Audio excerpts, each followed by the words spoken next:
Hi, everybody. David Nour back with another episode of our Intelligent Growth with my business partner, Jenn Cordz. Hello, Jenn. Morning, Nour. And we're elated to have a good friend, a recent friend, but we spent a lot of time together, so I think he's become a good friend. Clark Dean join us. Hello, Clark. Good to be here, Nour. It is good to have you. For our audience, we are sharing this on LinkedIn, but you also can watch it on our YouTube channel, and we'll also turn this into our podcast, so you can search for Intelligent Growth wherever you consume podcasts. Today, we're going to talk about a really interesting topic, and I got to tell you, full disclosure, Jenn and I heard Clark Dean talk about this idea of neuroscience and physical proximity. And with the last several years of the global pandemic, we thought it'd be really interesting to reference some data points and reference examples and stories of this, what seems to be this constant kind of challenge between the organization's need to gather people back in a physical office, but also the I think the freedom that we've enjoyed from not having to deal with a commute. And my commute is 6 seconds from my bedroom, and why would I go into an office? And I think we're going to make a compelling case that it's really important to kind of get back together in a meaningful way.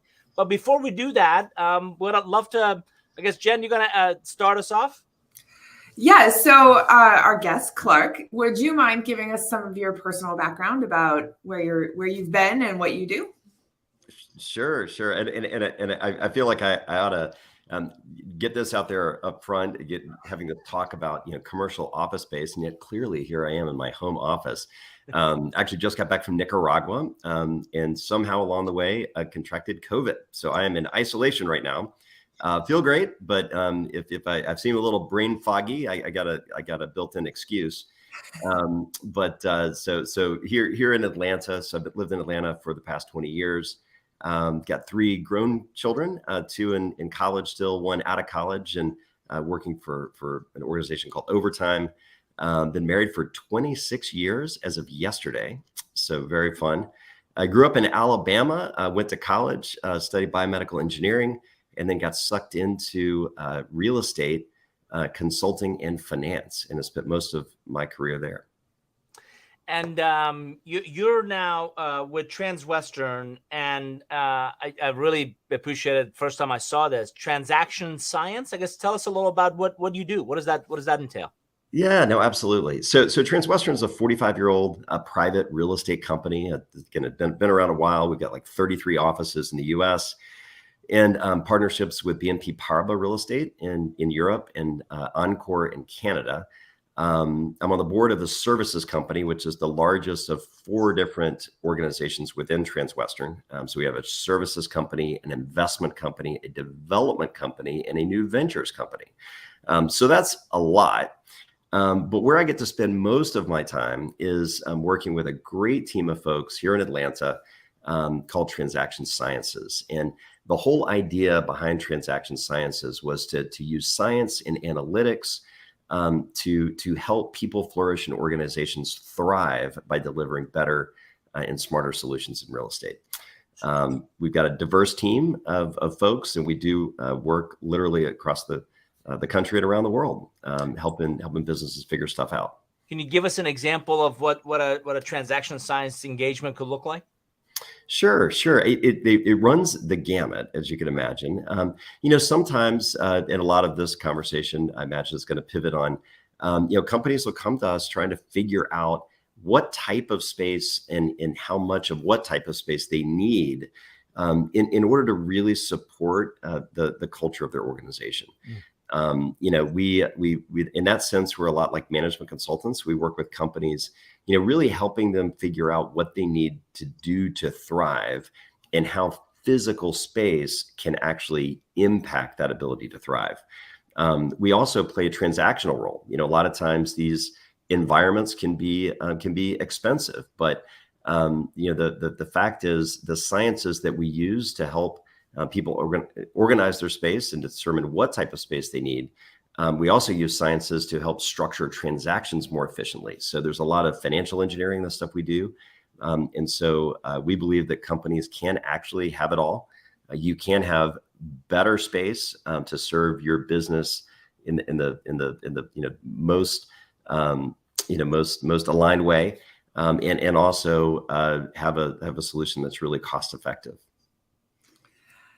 That's really interesting, and leads us actually into our next question. So with the conversation and with the news about everybody trying to figure out if they're going back to an office or staying remote, what would you say are like the top 3 commercial trends that you're seeing and hearing about?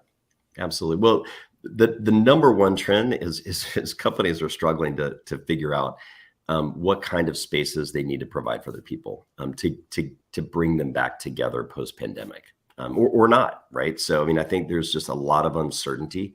The big trend before the pandemic was really towards space compression. Everyone was moving towards very clean, modern spaces. You'd see a lot of benching solutions. You've ever seen people like sitting right next to each other with their headphones on, looking at computers, and then they would sort of make up for this lack of personal space by creating these highly amenitized spaces, right? So you'd have like a nice coffee shop, or you have the ping pong tables or foosball tables or other things to kind of make people feel less badly about being kind of crammed in small spaces, which were really done to save money. And that was a big corporate trend across corporates. It also filtered down into law firms. And law firms weren't doing the benching solutions, but many law firms moved towards single-sized offices, kind of depersonalized space, more flexible space, and then would try to make up for it with spaces that were more forward-facing for their clients, where they put a lot more money in that space and made it a lot grander, but they weren't necessarily more personalized. So there was this big trend towards the depersonalization of space, but trying to make it nicer but more compressed, leading up to the pandemic. Then boom, you have the pandemic. Everybody's got to work remotely, and what a lot of companies found is that people didn't want to come back to the spaces that they had created. And so I think right now a lot of companies are really struggling with what to do with that. Do you mandate people you got to come back? You're going to come back all the time. They mandate certain days to come back for the whole company or parts of the company. And to those that are changing their office environments, what should they change them to? What about this amenitization, giving new environments that would actually attract people to come back to the office because it's where they want to be? So that's led what you've often heard to as this flight to quality, right? Where companies might be taking less space, but they're taking much nicer space and the fanciest, newest developments that have the most activity around them, and restaurants and bars and other things that create a really exciting, dynamic environment to try to attract talent into the office. But that's expensive. At the same time, you can't talk about trends in real estate without talking about the economic peril of a lot of office buildings and office owners in the market, where you have a lot of companies that haven't come back to the office, and a lot of leases have rolled, and there's a lot of empty spaces out there. Mm-hmm. So I think in this time of a lot of uncertainty, there's great opportunity for companies that want to create environments in which their people can thrive, but you got to go about it in an intelligent way. You and I talked about, I'm fascinated that, one of the office buildings nearby has put a brewery in their lobby, and another one has a coffee shop. And I think it's an example of that social environment they're trying to create for you to come back and feel like you're part of a community, you're part of an environment, or a sense of belonging. Cordz, one of the things that I really appreciate about our conversation was you talked about the health of and this was fascinating, neural network of the organization. Mm-hmm. Can you talk a lot about, what does that mean? Why is it important? Absolutely.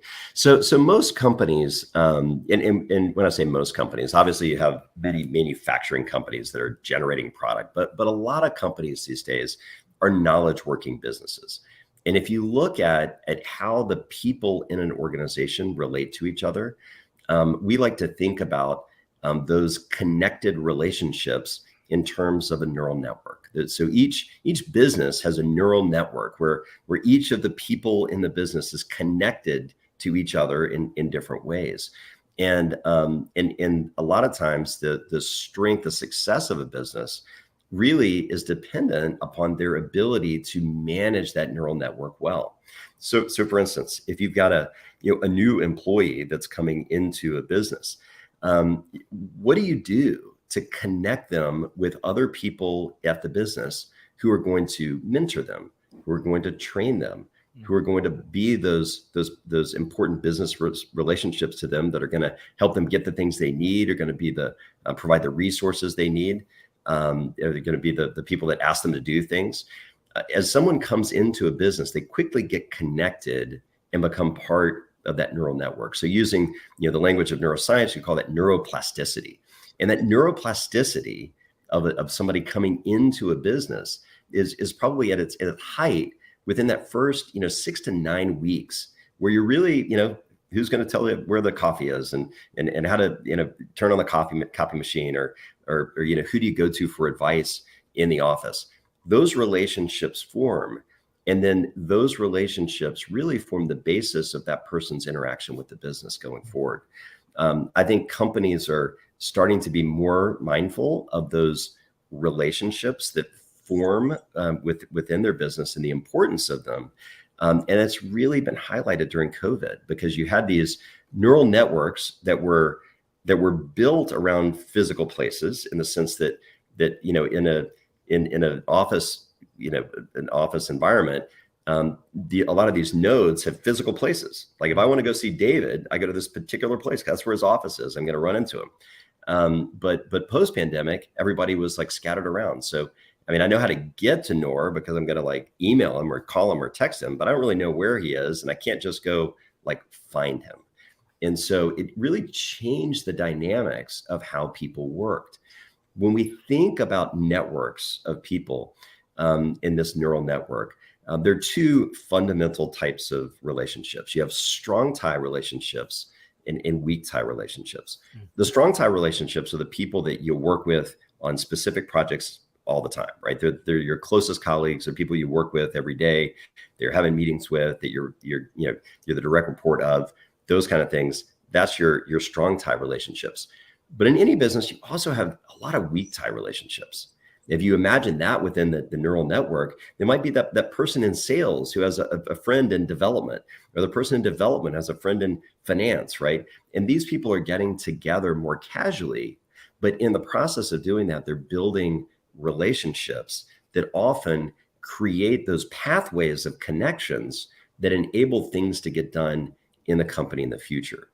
And oftentimes they say that innovation really comes more from the weak tie relationships than from the strong tie ones. Just to build on that, I think I mentioned to you, consistently every executive I'm talking to is really struggling in building and nurturing their culture when people are not together. I mean, again, there's only so much we can get done through these Hollywood squares.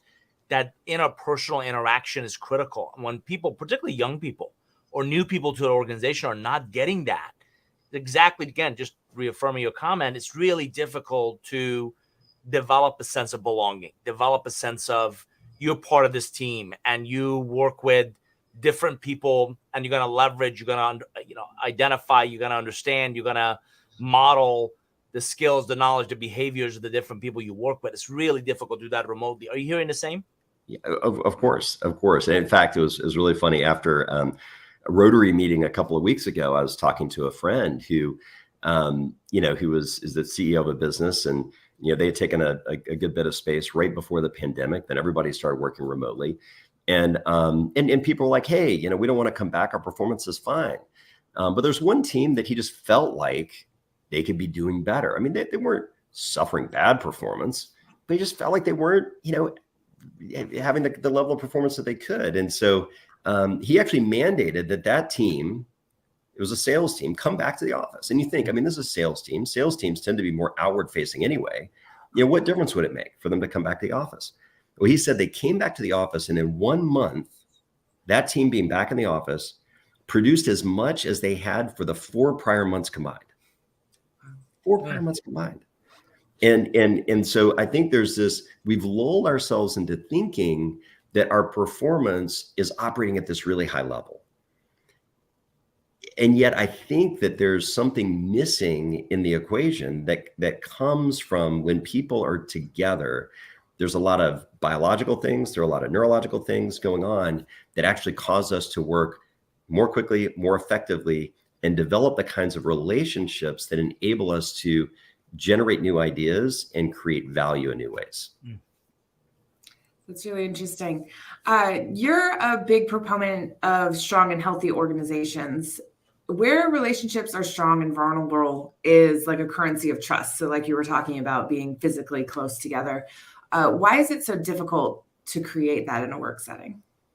Yeah, and so you bring up a great, one of my little mantras is this idea of smart and healthy organizations. And, Patrick Lencioni and others have often framed that idea up in the sense that, most companies tend to focus a lot on their smarts, right? Hey, we're going to hire the smartest people. They're doing the best work. We're going to work really hard. We're going to be really efficient and focused in what we do. And everything is focused on objective. It's management by objective and all of these things. And that's good and it's great.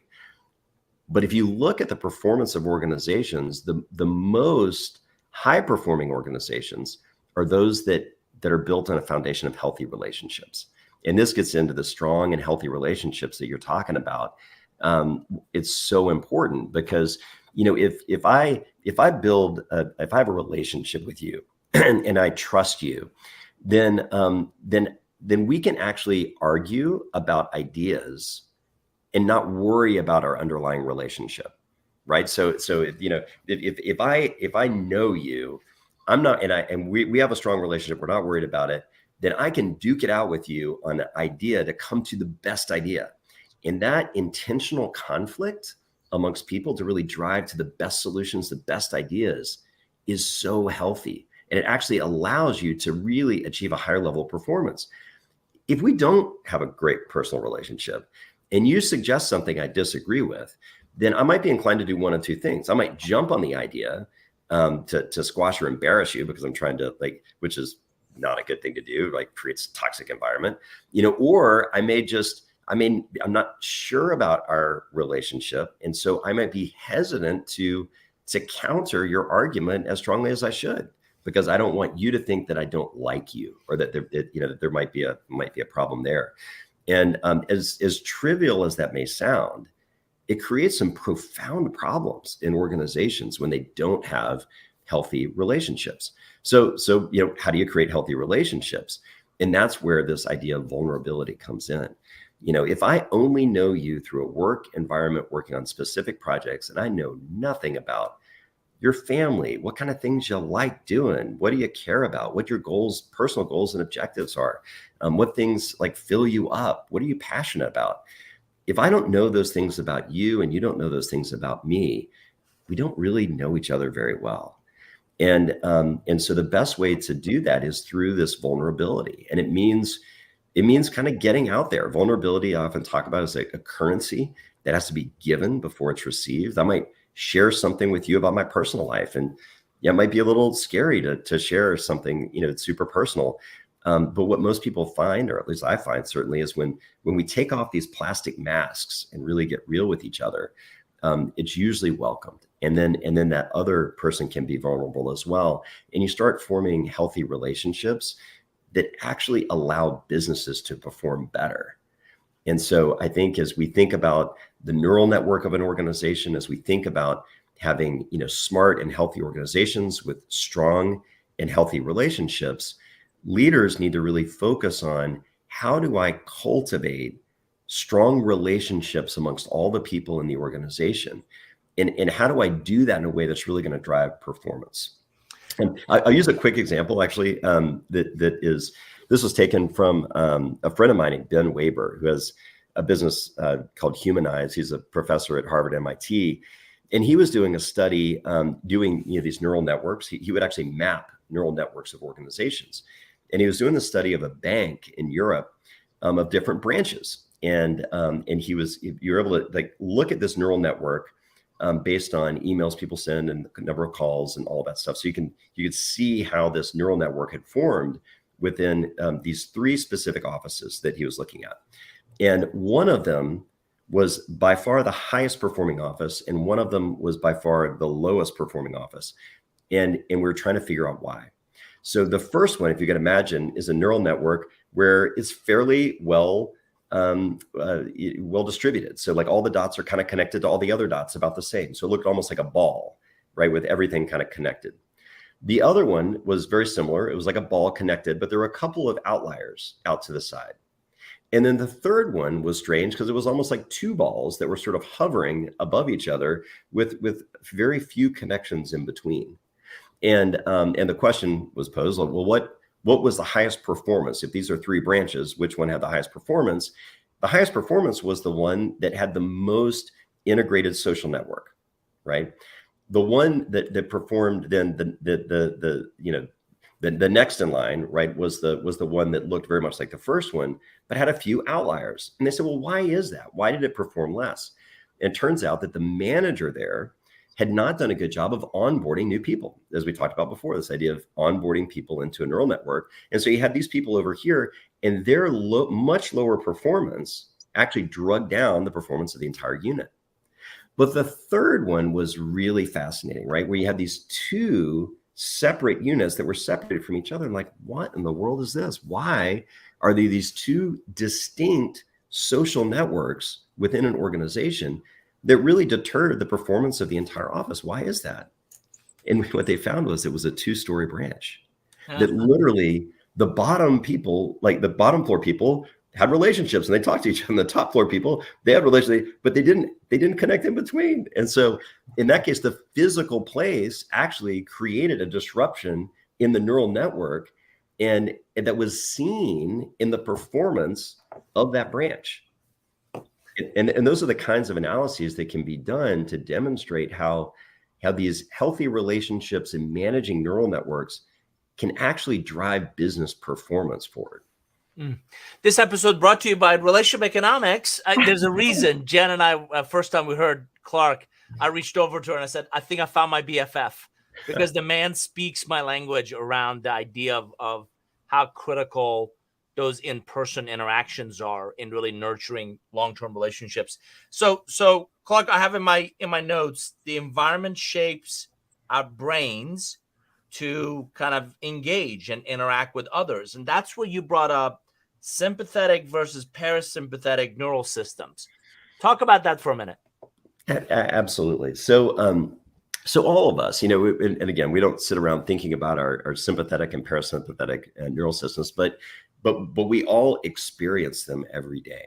If you've ever walked into a really cozy room, that has a lot of plants and it has dim lights and that great music, maybe that nice restaurant that has this really cozy vibe, and you just feel comfortable. Your heart rate lowers. You're ready for engagement with other people. That's your parasympathetic system talking, right? It lowers our heart rate. It enables us to be prepared for relationships. It's the opposite of what we call the sympathetic system, which is that fight or flight system.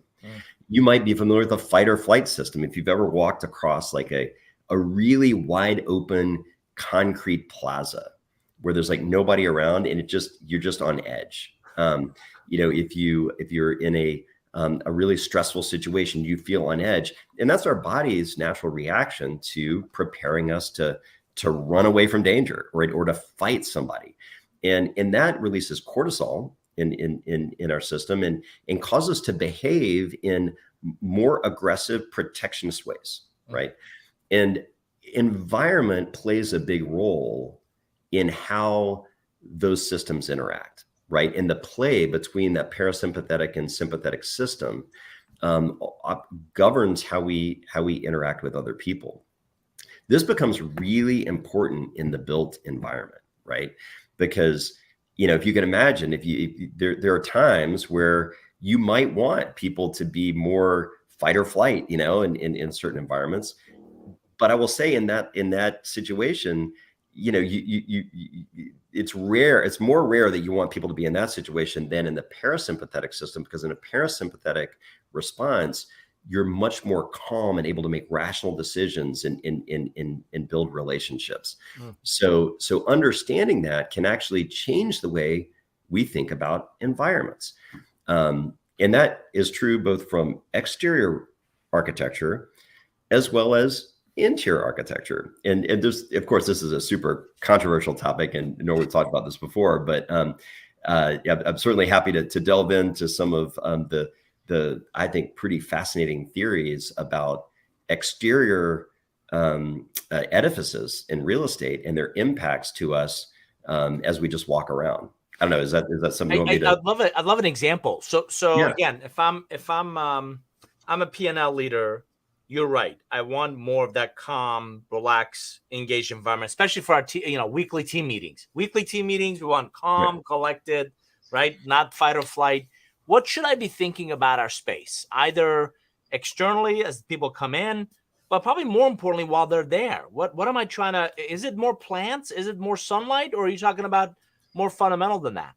Well, it is those things and more, right? So our brain responds really well to flora and fauna, right? So there are studies of patients in hospitals actually that had different views out their recovery room windows. There's a famous study where half of this ward that I think there was like people that were coming from appendectomies, right? Half of them looked out over like garden space, green, lush environment, and half of the hallway looked out into a parking lot, concrete, urban. And what they found is that the patients that looked out over the wooded area with the trees and the green required less medication, stayed less time in the hospital, and in all recovered more quickly and more effectively than those that looked out over the parking lot, which is one reason why a lot of innovative new hospital design always includes outdoor views with as much green as possible. That's a big thing. So there is something about the fractal elements of greenery that does activate our parasympathetic system. It calms us down. It has some soothing effects, which is great. So you definitely want to see that in an office. You also want to see, honestly, a lot of the wood tones and browns, things that a lot of people look, that was like the 70s. Those things actually also tend to calm us down. What doesn't calm us down? Flat white plains. Flat white plains freak us out, and it's really interesting. If you put glasses on people, they have these glasses now that you put on, and it traces your eyes, like where your eyes go, and see how you react to different things that you're seeing. And there was this really interesting study that was done of people looking at the exteriors of buildings, right? The exteriors of buildings.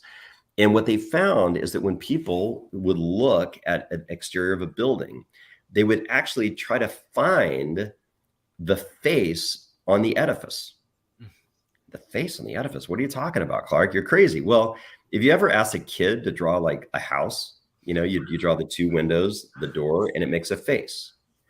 Well, if you look at most classical architecture, and in fact, most architecture across human civilization, all civilizations, different because of the materials and maybe the construction capabilities, but people for thousands of years built structures that were always symmetrical, and they used curves and decorations where they could, and they always had faces on them. And it really goes, look at ancient Greece, Rome, even Native American dwellings. You can see the faces that they're created. And what happens is people look at the face and then they calm down. They just see the face, they calm down. Well, what's interesting is if you put these glasses on somebody and you show them a flat plane, one of these like glass box buildings, people look at it and they don't find the face. And so they immediately, their eyes go to the edges and start tracing the edges, and it activates their sympathetic system. Their heart rate goes up. They feel uncomfortable. Isn't that interesting? People say, well, why is that? Like, why did that ever even occur? Not to go down a bit of a rabbit hole on design, but it is intriguing.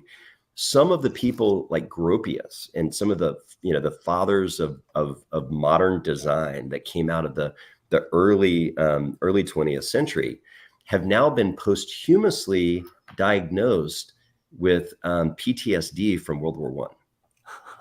And what they found is that you put these same glasses on somebody who has PTSD or has some type of brain disorder. When you show them a building that has a face, their eyes too will find the face, but then they immediately avert its gaze, right? So they'll find the face, but then they'll look away from it. Mm. But when they're presented with just a flat, plain surface, those people will just kind of catatonically zone out in the plane. And so you look at those people that created those environments, but those are the kind of urban environments now that we're living in all the time. And, we've sort of created a little bit of a dystopian reality in our urban inner cities. And again, I know we were talking about interior architecture, but the exterior architecture also matters. For our audience, I don't want you to think that we don't bring, diversity and quality of conversation to these episodes. I mean, Gropius has never been part of intelligent growth, but leave it to my friend Clark Dean to bring that up. Love it. Jenn, over to you. So Clark, you tell a story about leaving our colleges or frat houses and going to the office. Can you share that with our audience? Sure. So the idea there is actually was thinking about trends in real estate, comparing trends in real estate with universities and trends of real estate in corporations. And you say, well, that's kind of a weird thing to compare, but bear with me. So if you think about when you were in college, right, where did you build your closest relationships? And oftentimes, you built close relationships, or you built relationships in a dining hall, or you meet somebody in class, on a sports field or in a locker room. But then as you become closer to somebody, often, hey, I'll come to your dorm room, or I'll come to your common area, and you host people in your room. I mean, I remember in my particular case, my freshman year of college, we just had a big double. And it was sort of a social room. People hung out in our room, probably more because my roommate played the guitar than because of anything else. But when you walk in our room, people would immediately know a ton about us, right? They'd walk in, they saw this big Texas flag. My roommate was from Texas. They saw like pictures of our girlfriends or people that, family that were close to us. They saw, pictures of cars that we were into or whatever. You could figure out somebody so quickly by just walking into their dorm room and understanding what was important to them. And getting back to that whole idea of vulnerability, when you invite someone into your personal space like that, you're showing that vulnerability, and it's where you build these close relationships. And I hazard a guess that if you're like most folks, if somebody says, what was the best thing about college? It was the relationships. It's your friends, your buddies that you're still best buddies with. And probably a lot of that time spent was with each other, hanging out in dorm rooms, trying to solve the world's problems until late hours of the night, eating like really bad pizza and drinking beer, right? That's how relationships form. And it was essential to that collegiate experience. Well, commuter colleges kind of recognized that they were missing out on the game, right? You had these 4-year residential colleges that had these dormitories, these private spaces, people living there, working together, building relationships. And there was an enormous amount of school pride and alignment with those institutions.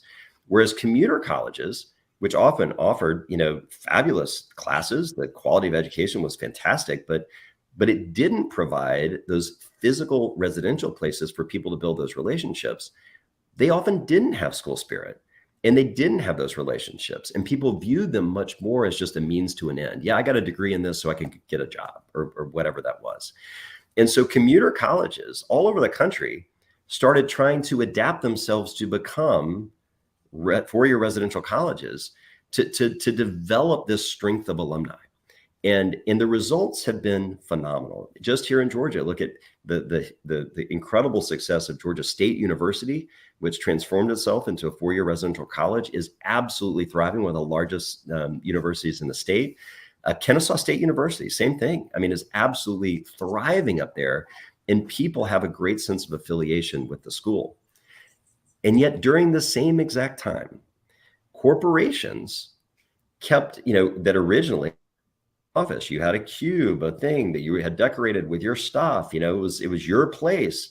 If you're a lawyer, you would invite somebody into your office and they walk in and they'd see pictures on your walls and the kind of desk that you like and your couch that, everybody had their own personality. They expressed it through those physical places.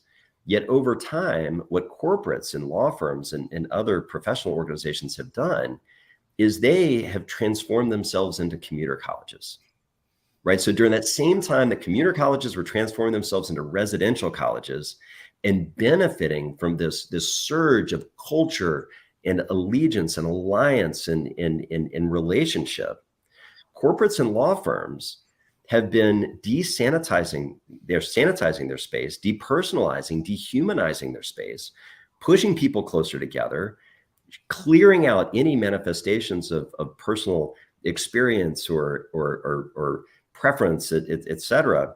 And they're shocked that people don't want to come back to that environment.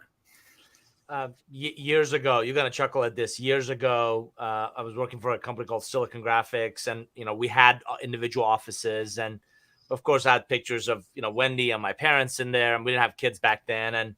And decorated with, personal artifacts and items. And we always gave the one or two guys who didn't have any of those grief and kept asking them, are you a short timer? Or you kind of got the sense that they didn't want to kind of be a part of that group or be a part of that family because they didn't do that. Right.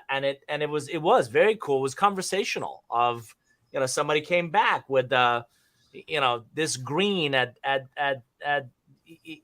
Augusta, or they did this event, or the President's Club picture was there. And so it was just absolutely, I call it a relational on-ramp.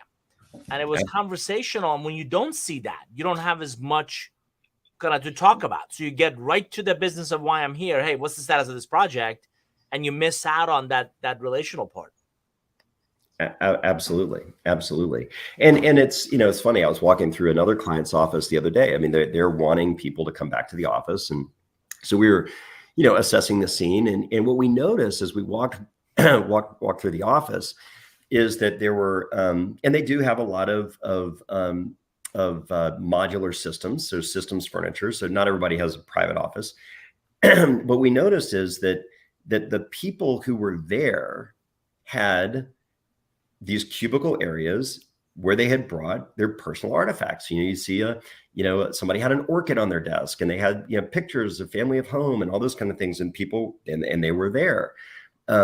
You walk down a little further and you see these empty desks that just have a nameplate on them and nothing there, and there's nobody there. One of the folks, it was funny. I walked up to, I noticed they had there's one of these ladies, it looked like some photocopy Roll Tide Alabama type things like stuck to her filing cabinet.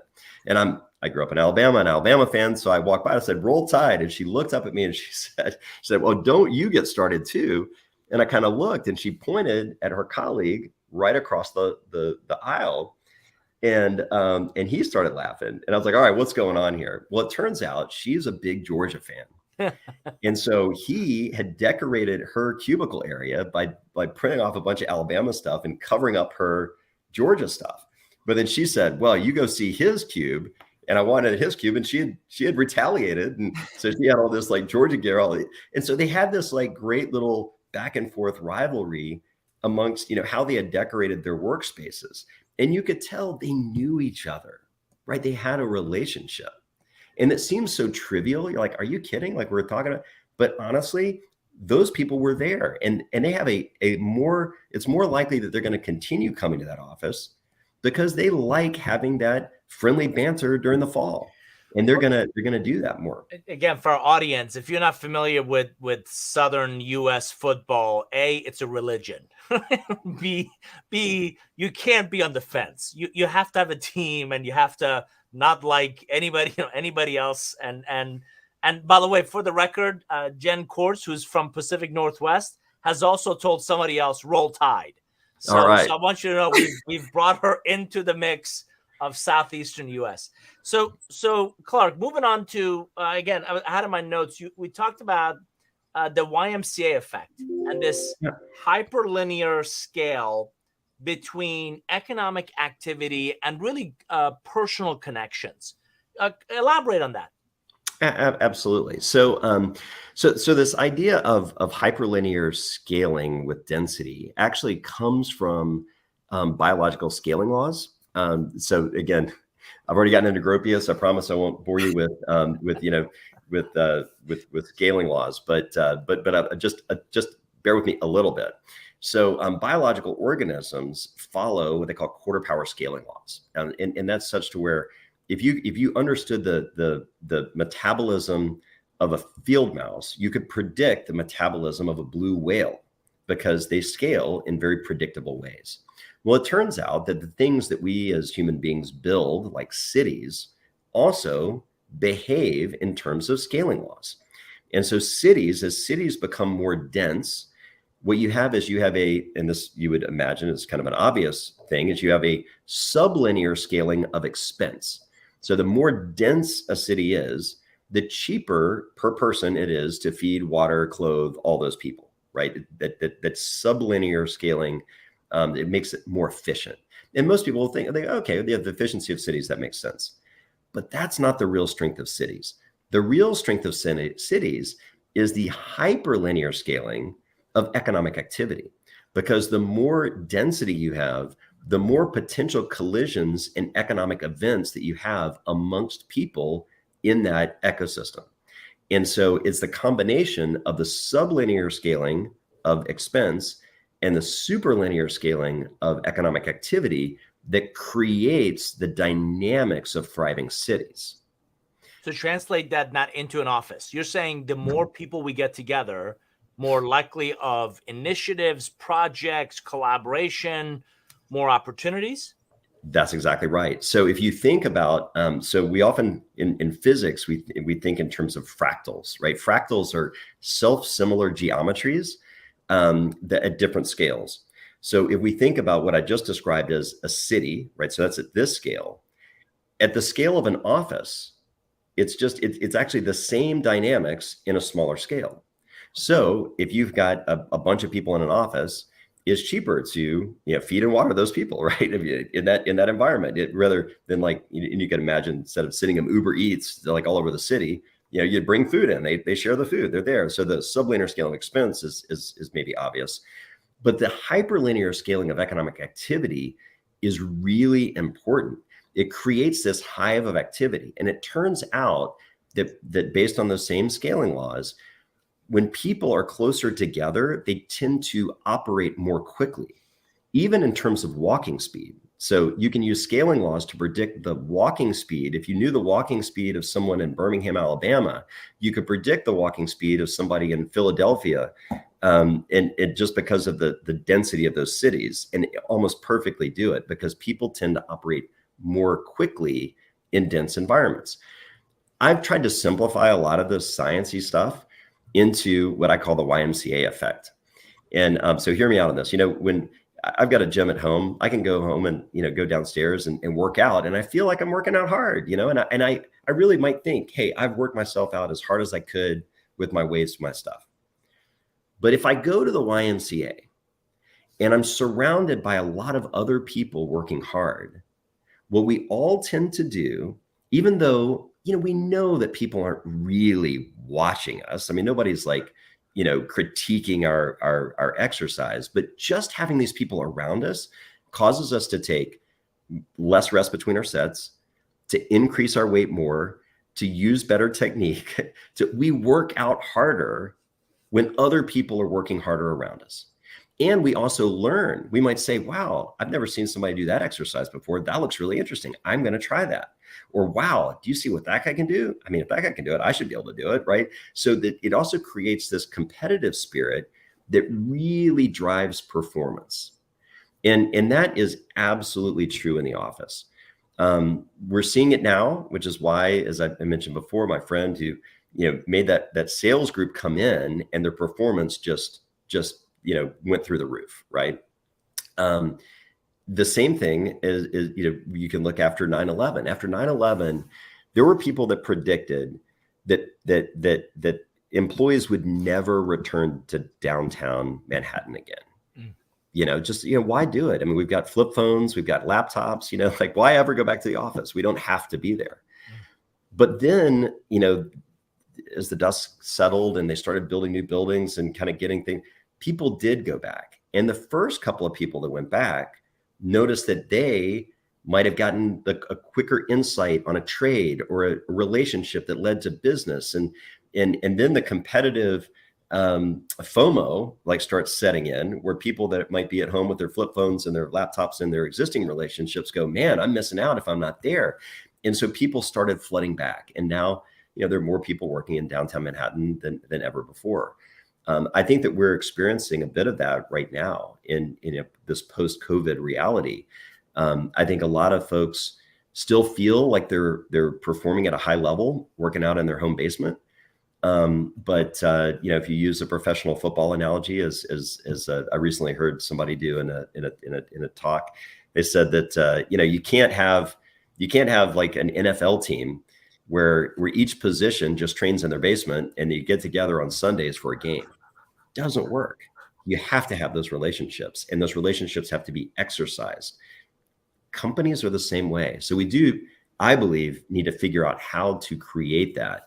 But it doesn't have to be monolithic either. So we can chat about that. Love that example. Moral of the story: join your local YMCA. It's good for you, and you'll be more competitive and better shape faster.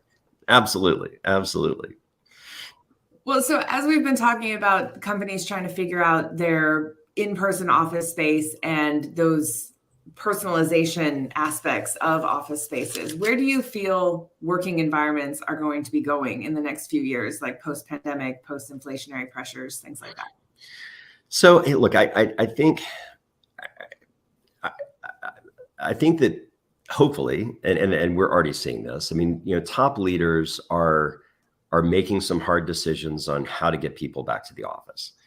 That being said, I think that there's been a lot of mistakes made in what I refer to as like monolithic decisions. So everybody's got to come back to the office every day, or these people have to. This idea of mandates, I think, creates a tension and perhaps even a distrust between leadership, management and employees that I think people need to be mindful of. So while I do believe that performance is optimized with the benefits of physical proximity, and I do believe that working environments are going to start leaning much more heavily in that direction, I do believe that the best leaders are going to apply nuance in their decisions. And they're going to say, look, there's some functions and some businesses that more remoteness works better for them. I mean, if you're out with clients all the time and you're on client site all the time, then you're by definition not in the office. And companies have thrived for a long time with salespeople that are doing that kind of stuff. But I think in general, I do believe that we're going to see working environments, moving back towards in-office manifestations. I hope and believe that people are starting, or the leaders are recognizing that although real estate is expensive and has been a big target of a lot of cost reduction methods over the past several decades, that people are more expensive, like by a lot. It's not just a little more expensive. That if you look at the people budget, the payroll of any company, it is by far the biggest expense item in most companies. And I think if people realize that in order to create environments that allow people to be their best selves, to truly flourish and to build the kinds of relationships that are worth coming to the office for, I think we're going to see maybe pushing back against the trend of compression, more into creating spaces that can actually allow people to flourish. It might mean that some companies start taking more office space than they were before, but it's going to look different. And hopefully they'll really lean into some of these ideas that we've talked about thus far about how to create places that actually encourage that vulnerability, encourage the relationship building, so that folks can actually know each other better. I'll mention there's I can't remember the number of the question. It's some kind of famous, maybe it's question number 7 in a famous Gallup poll that's been given for decades, which was what most HR professionals have said is the single most correlated question to longevity in a business. And that question was, do you have a best friend at work? And the fact of the matter is, if you have a best friend at work, you're unlikely to leave the business. But if you don't, there may not be enough reason to stay. Yeah. And I think that's where we have to be a little tough on our leaders, that maybe this difficulty that people have in the getting people to come back to the office is maybe not so much about just changing work preferences and styles, but maybe it's really a failure of leadership to create the kinds of cultures that foster the sorts of friendships and relationships that are worth coming to the office for. Can I get an amen? I mean, this is I've been advocating for this for years. And Clark, you're exactly right. McKinsey did a fascinating research as well, and their paper pointed to, one of the biggest reasons people left jobs was that lack of sense of belonging. Mm-hmm. I didn't feel like I belonged. I didn't feel like I was, again, I didn't have the internal relationship. My ideas weren't heard. I didn't feel like my contributions mattered to the place. So, right. And I'll tell you, it's hard to feel like you belong someplace if you don't have a place there. Mm-hmm. I mean, fascinating. I recently, I won't mention the name of the company, great company, beautiful space, almost brand new. Not a client of mine, but we walked through it, and this friend of mine works there, and he was like, I want to show you our space. I'm like, all right, let's see it. So we walk around the space. I mean, I think it's like 4 or 5 floors of space. It's a ton of space. Beautiful, like brand new furniture systems and really fun, like entertainment areas and like super cool. But as we were walking around, I turned to him and I was like, where is everyone? Like there was no one there, like literally zero, like nobody. We were the only people on a whole floor. Like, where's everybody? And he said, well, we've gone to hoteling and nobody actually has a place. So people come, when they need to or want to, but nobody has an assigned place. And look, I know hoteling can work. And look, we've got clients who are using hoteling and some who've even gone remote first as their strategy. Look, every company is different. There's no monolithic solutions. That being said, does beautiful office space that is unassigned yet unfilled, is that really allowing your culture and your business to fulfill its potential? Yeah. And I think probably not. Yeah. And again, full disclosure, we've been remote for a long time, and later this fall we're kind of coming together. So we're even getting back to a physical location. So Clark, this has been fascinating. If I'm a P&L leader listening, what are top 2, 3 things you would recommend in helping me think about kind of my culture, helping me think about teams' physical proximity to each other? Again, you haven't said anything that I would disagree with. Give me something actionable. What do I go do in terms of my team, in terms of my culture, in terms of our space? Yeah.